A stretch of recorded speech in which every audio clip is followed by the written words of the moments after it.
Fingers counting nothingness always touch their own shadows. The nothingness, adhering to the edges of existence, is not absence, but when time bearing a different kind of thickness refracts, we perceive a parallel illusion as sensation. Here, nothingness is not merely a sign of negation, but a transparent force expanding the contours of existence. Two nothings interfere with each other, creating ripples, and this interference pattern itself is proof that memory exists doubly, yet never overlaps identically. The parallelism of nothingness runs multi-layered through the margins of reality. For instance, events yet to occur and events already lost are the same nothing, yet they touch our consciousness at different speeds. This tactile sensation is the light of absence that slips between light and shadow. Enduring its dazzling brilliance is being in the world mediated through corporeality.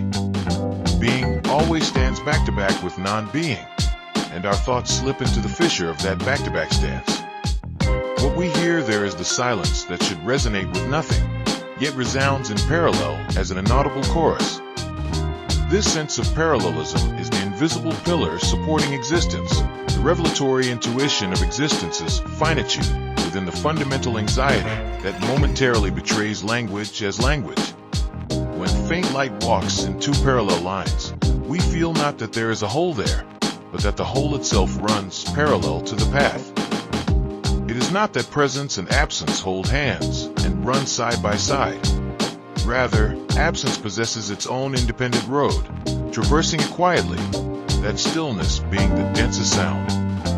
Absence is sometimes heavier than the shadow of memory. We fill the world with the desire to compensate for what is missing, yet the act of compensation itself creates new absence. This chain is not linear but simultaneous, etched into the mind as parallel lines. When words point to nothing, what is absent in the future, what is absent in the past, and what is absent here and now all pass each other by, conversing. Conversation requires no listener. The world renews itself through signals between absences. Doubt is absence's companion, certainty its tedious substitute. When certainty lights up, absence moves outside the window, but another absence waits there too. Certainty maintains itself by pushing absence to the boundary, but absence knows no boundaries. So the boundary is always vague, and we keep drawing maps upon it.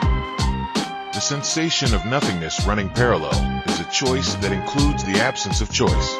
Division is not destruction. It is courtesy toward the world's misreading, and courtesy is sometimes more elegant than truth.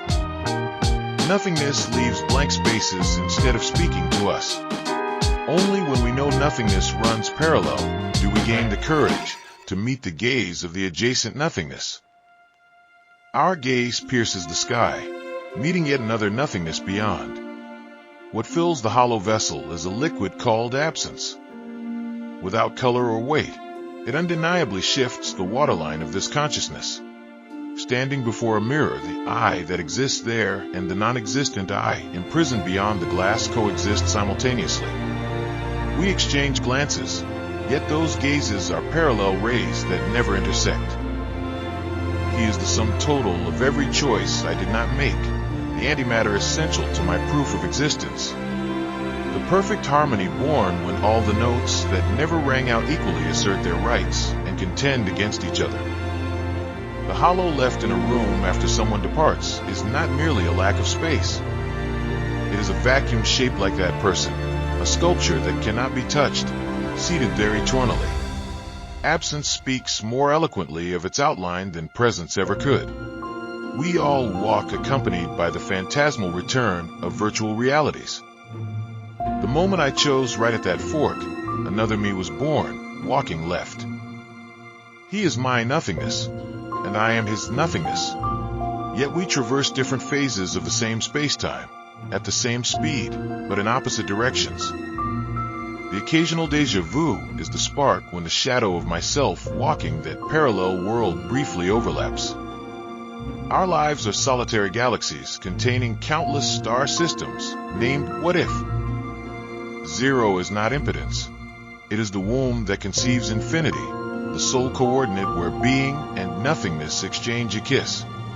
Non-existence is not the antithesis of existence, but its intricate lining, a circle drawn on a sheet of paper. We are captivated only by the line existence, yet the true subject lies in the inner void non-existence, cut out by that line, and the outer boundless nothingness, non-existence, born by its drawing.